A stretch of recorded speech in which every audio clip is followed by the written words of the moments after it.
I'm actually much of the book reader.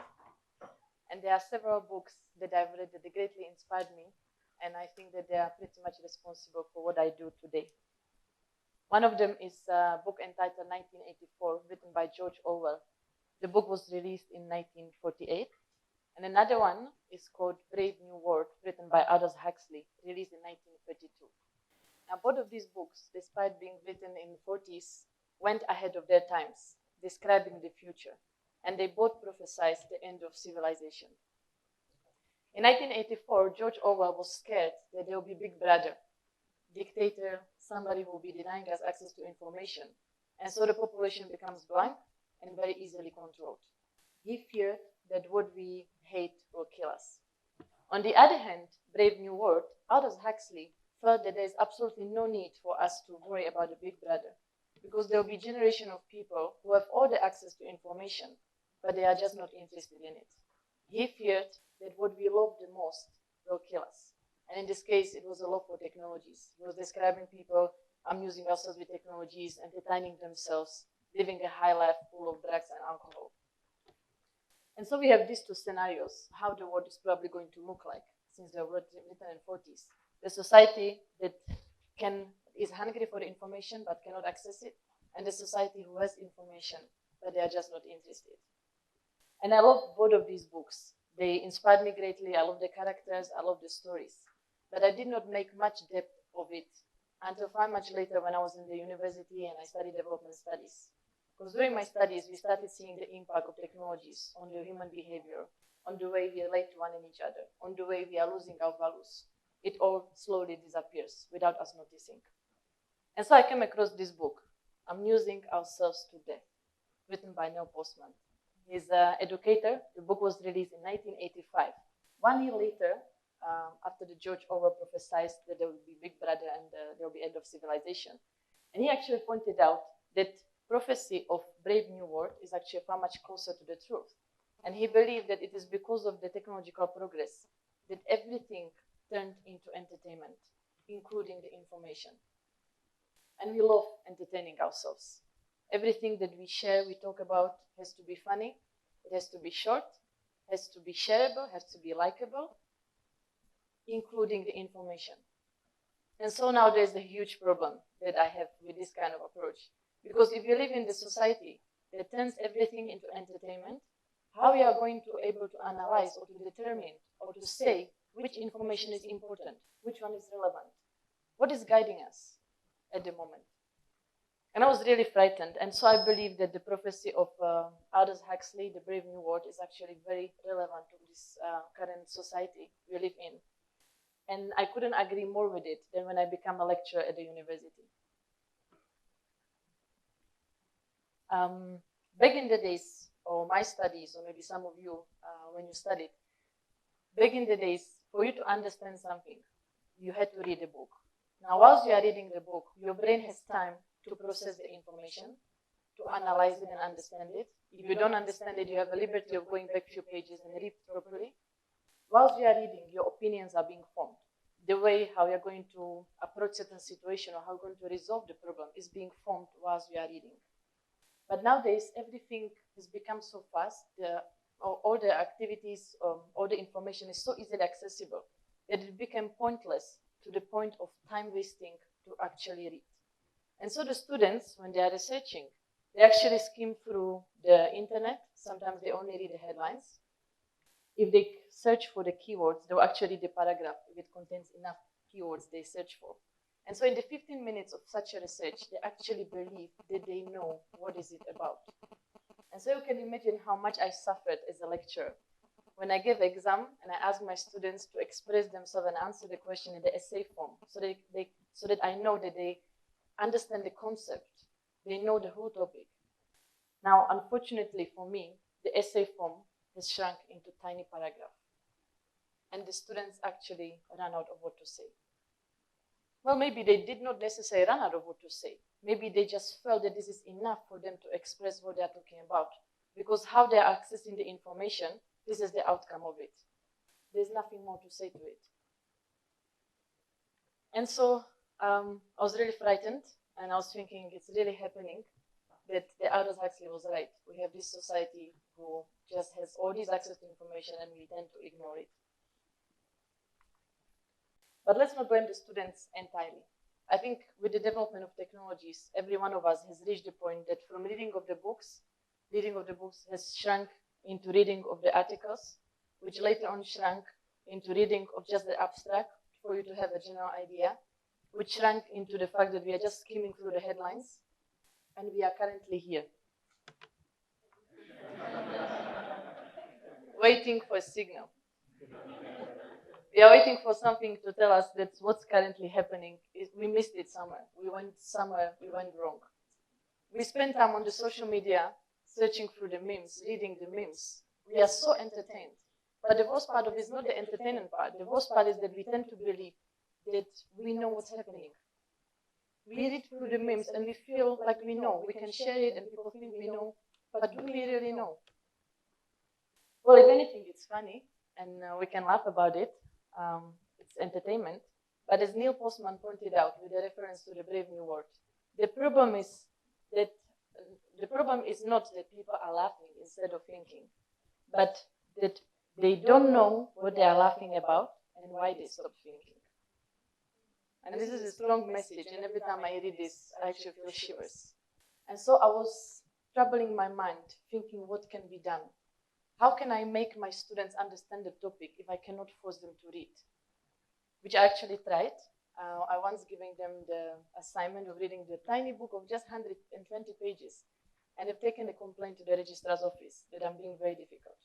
Because apparently, guess what? Students have no time to read. And so I was blank. I didn't know what to do. And then one day I was watching this documentary at my house, which apparently talked about the same topic that I was discussing in the class. And I thought this is actually a very good way how to make people understand certain topics.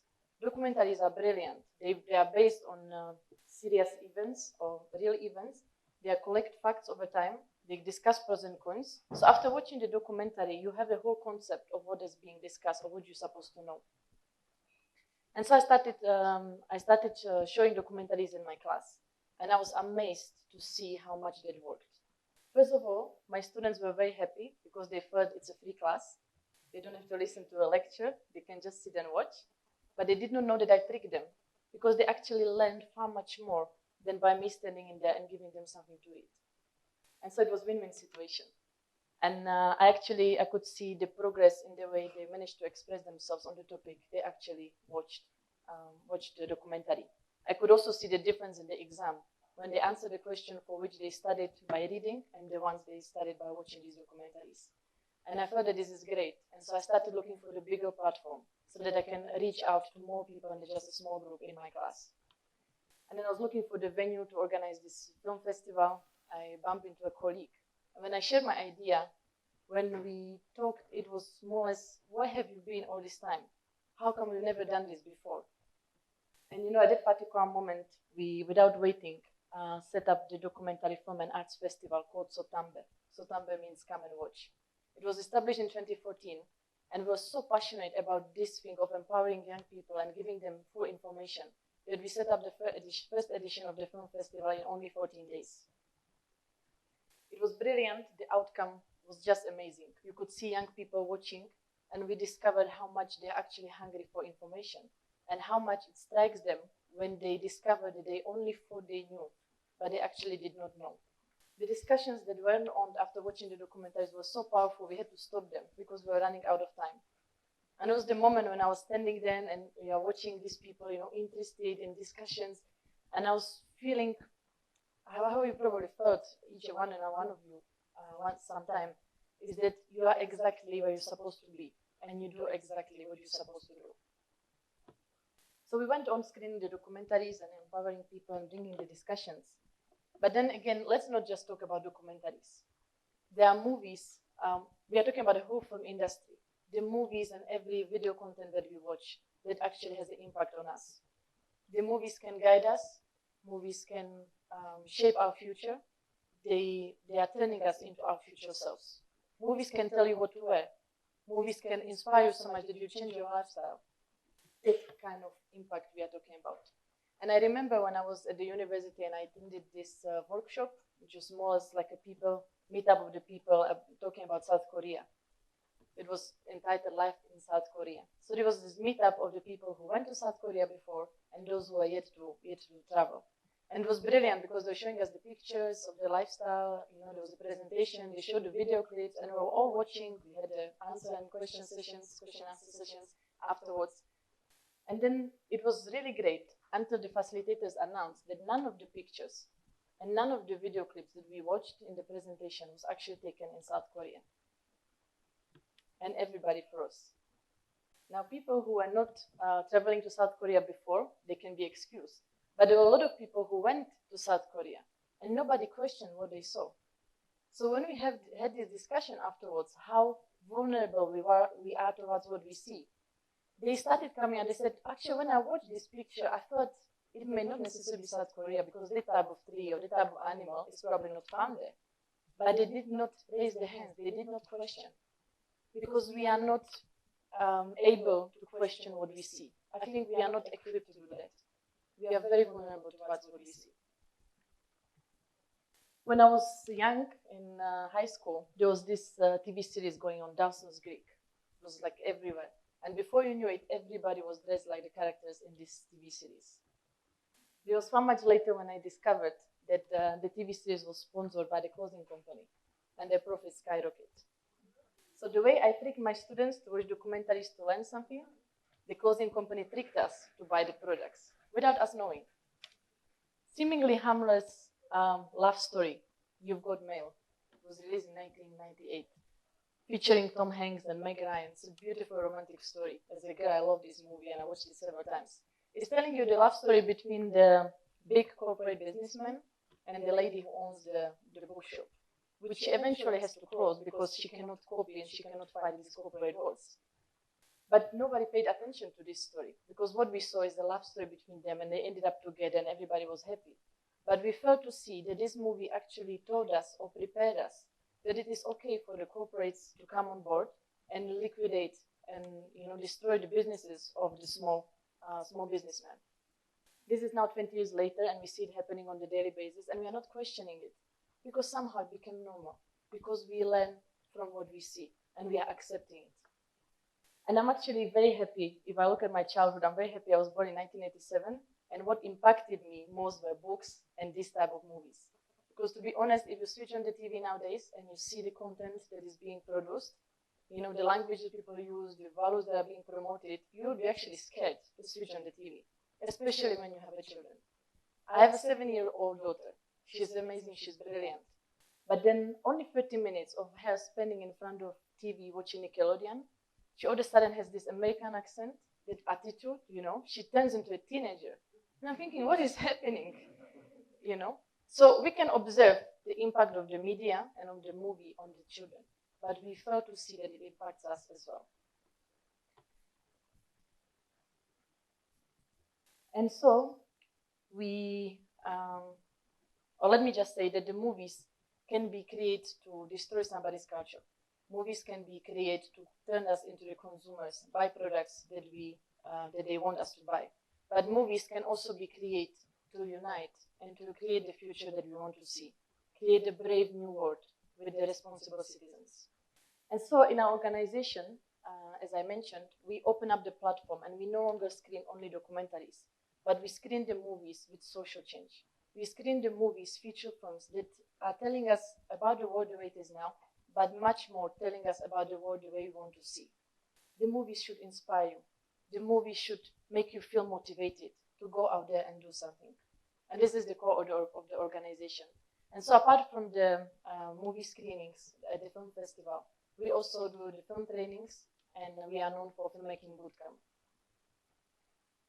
We are, and I'm very proud to say that currently the SOTAMBE Documentary Film and Arts Festival is the biggest film festival in the country, with the submissions of over 300 movies from within Zambia and Southern Africa.